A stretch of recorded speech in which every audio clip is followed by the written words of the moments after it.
Good morning, everybody. I would like to make the following statement after the adoption by the Security Council of the Resolution 2328.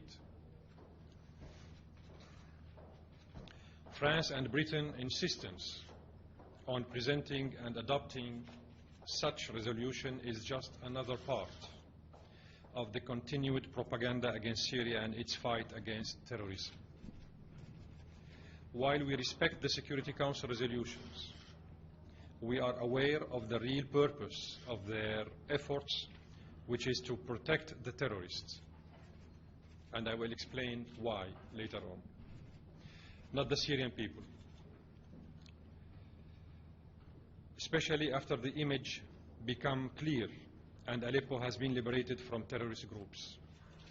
I would like to share with you that right now, the last terrorists in some districts of the eastern part of Aleppo are evacuating their strongholds.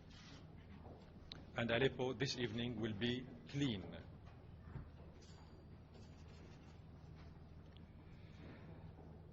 The Syrian government does not oppose the adoption of any resolution that respects the international humanitarian law and the protection of civilians, or intends to provide civilians with medical and food assistance, or to protect medical and educational facilities. We are saying that because the Syrian government till now is presenting up to 80% of the humanitarian assistance provided to all our people all over Syria, but in particular to the civilians who are still, hopefully this evening there will be no more civilians, but who are still in some districts of the eastern part of Aleppo. The UN is not doing its job correctly. To be factual, these principles are at the core duties of the Syrian government towards its citizens. And it has been doing this over the last 5 years. We oppose the attempts of some member states to draft and submit, under a humanitarian cover, a crafty and vague terms and loose phrases that tolerate more than one interpretation, with the intention of exploiting these resolutions to achieve hidden agendas, to legitimize foreign interference, changing of legitimate governments by force, or even using military force. These kind of resolutions might have a lot of purposes, but the stated humanitarian goal. We all have in mind what they did to Iraq and Libya and elsewhere. Under the cover of humanitarian purposes. In Libya, they wanted to protect the civilians. They destroyed the whole country and transformed Libya into an international hub of terrorism. Iraq, needless to talk about it. The Syrian government, as part of its humanitarian response, has received more than 100,000 civilians who came out of the eastern district of Aleppo through the period from 26 November until the 14th of December. Moreover, the government has provided all the services, needs, and medical care for those civilians. It is necessary to point out that the Syrian government has provided 80%, as I said, of the food and emergency assistance to those families, while the United Nations organizations have only provided 20%, roughly 20%. The Syrian government demands in this regard that the UN aid organizations do their part in helping the Syrian residents of Aleppo, helping in deeds, not in words. The Syrian government has agreed to evacuate the unlawful armed groups and their families from Aleppo. Many people today of the so-called families of the terrorists left the buses transporting them to outside of Aleppo and joined the government's, the Syrian Arab Army, the Syrian Arab Republic Army and the government's areas under the control of the government.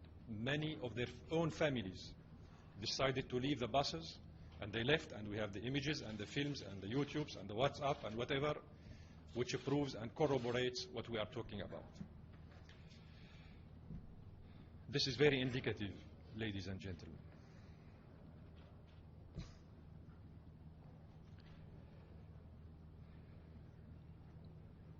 However, the armed terrorist groups repeatedly breached the terms of this agreement, like trying to take a number of prisoners and bodies of martyrs with them, or to carry their medium weapons. According to the agreement with them, the terrorists should have left their strongholds carrying with them their light weapons only, and not taking with them any hostages, any bodies of martyrs.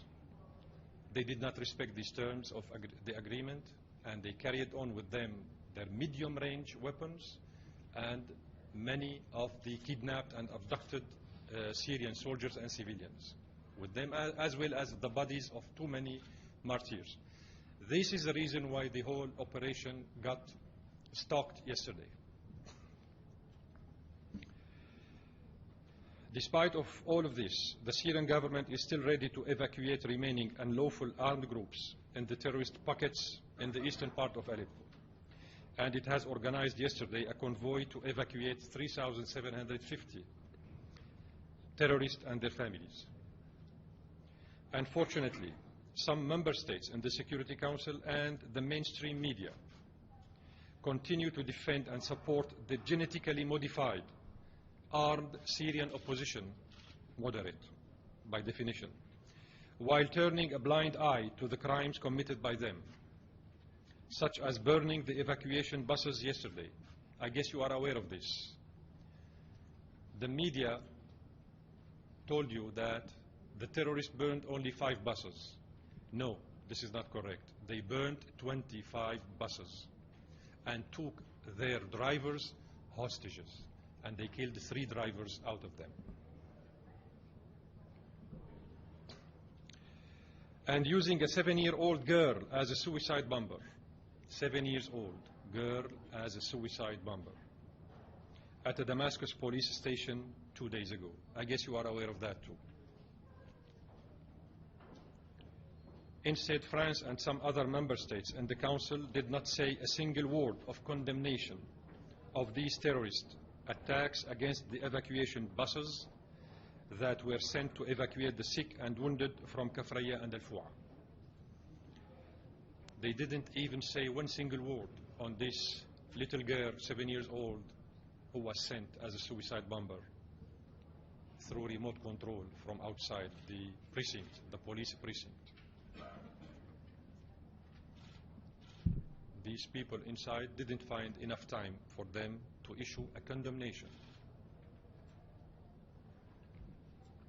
Despite our belief that some member states within the Council seek to rescue their spoiled moderate terrorists from facing their fate, we are dealing with the adoption of this resolution as a legal and moral test for these countries, as a chance, if you want, for them to prove their good intentions, if they do have any, and their real interest to meet the humanitarian needs of the Syrian people, without any hidden, hostile and intrusive agenda towards the government and the people of Syria. I would like finally to share with you this information. The Syrian competent authorities have gathered information saying that many foreign officers, intelligence and military officers, who are in the eastern part of Aleppo with the terrorist groups, are trying to exit their strongholds in the eastern part of Aleppo. I will say before you their names and their nationalities. Mu'taz Oglakan Oglu, Turkish. David Scott Winner, American. David Shlomo Aram, Israeli. Muhammad Sheikh al-Islam al-Tamimi, Qatari. Muhammad Ahmed al-Sabyan, Saudi. Abdul Mun'im Fahad al-Hreij, Saudi. Ahmed bin Nawfal al-Drej, Saudi. Muhammad Hassan al-Subay'i, Saudi. Qasim Saad al-Shumari, Saudi. Ayman Qasim al-Tha'albi, Saudi. Amjad Qasim al-Tirawi, Jordanian. Muhammad al-Shafi'i al-Idrisi, Moroccan.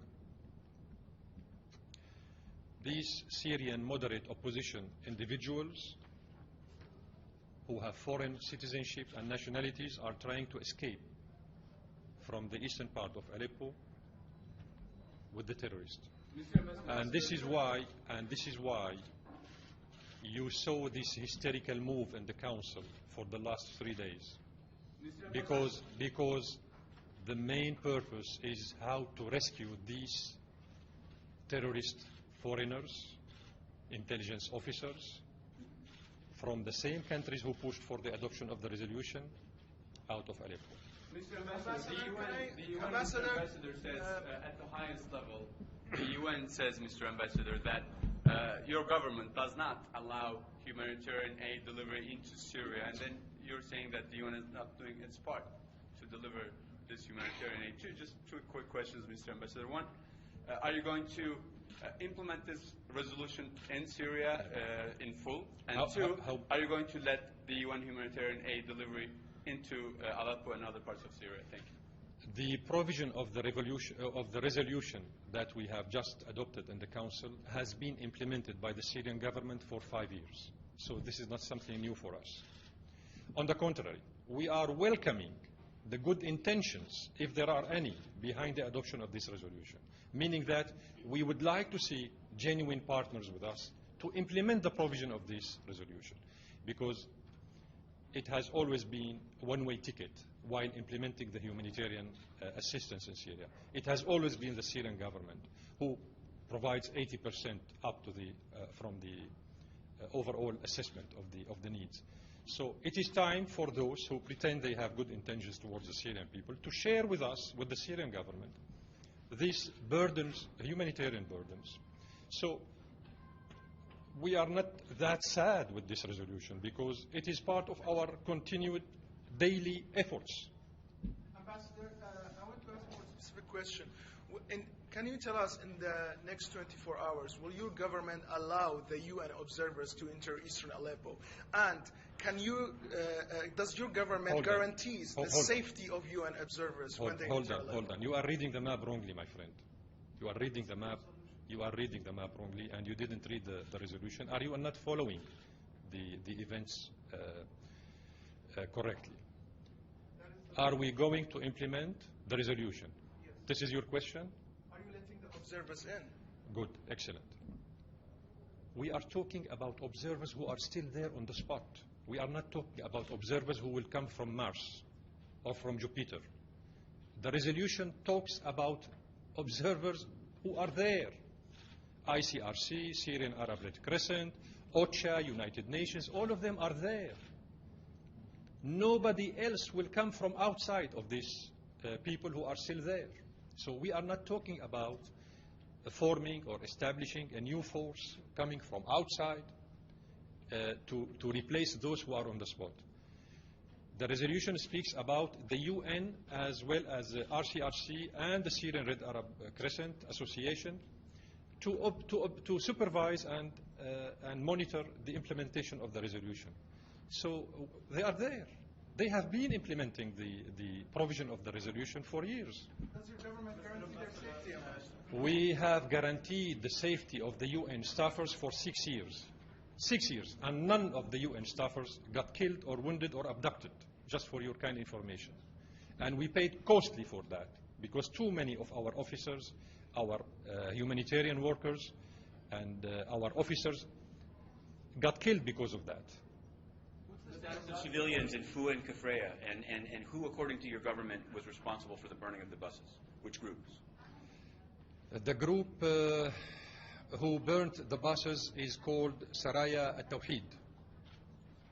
Saraya Al-Tawheed, which is part of Al-Qaeda and Jaysh al-Fatah, affiliated to the Turkish intelligence.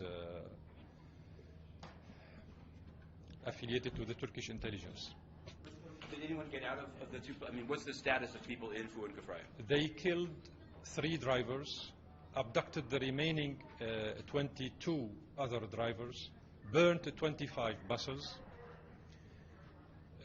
prevented, of course, the evacuation of the wounded people from Kafraya and Al-Fu'a.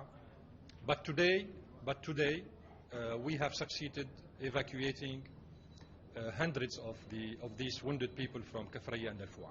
Mr. Ambassador, you mentioned these names and their nationalities. What are you planning to do with them? Are you going to let them go out? Are you going to arrest them? Because you have all the information, obviously, and you control the area on the ground. So what we are going to catch them, my friend, and show them to you. You mean only them, or them and other fighters? Them?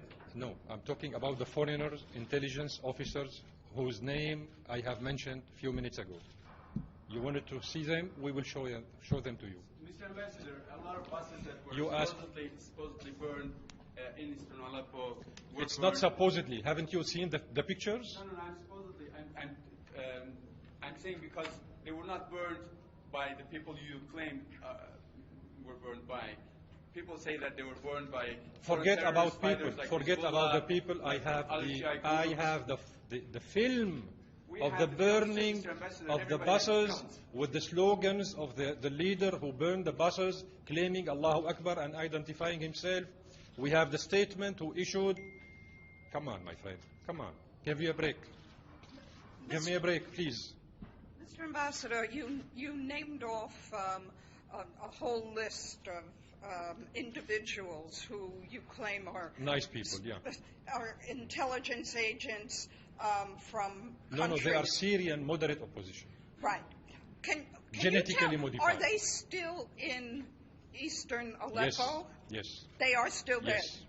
And this is why you saw this hysterical move during the weekend by France and Britain and the Americans, because they wanted to guarantee their safety out of the eastern part of Aleppo. Ambassador, how have you been able to name them as you do now?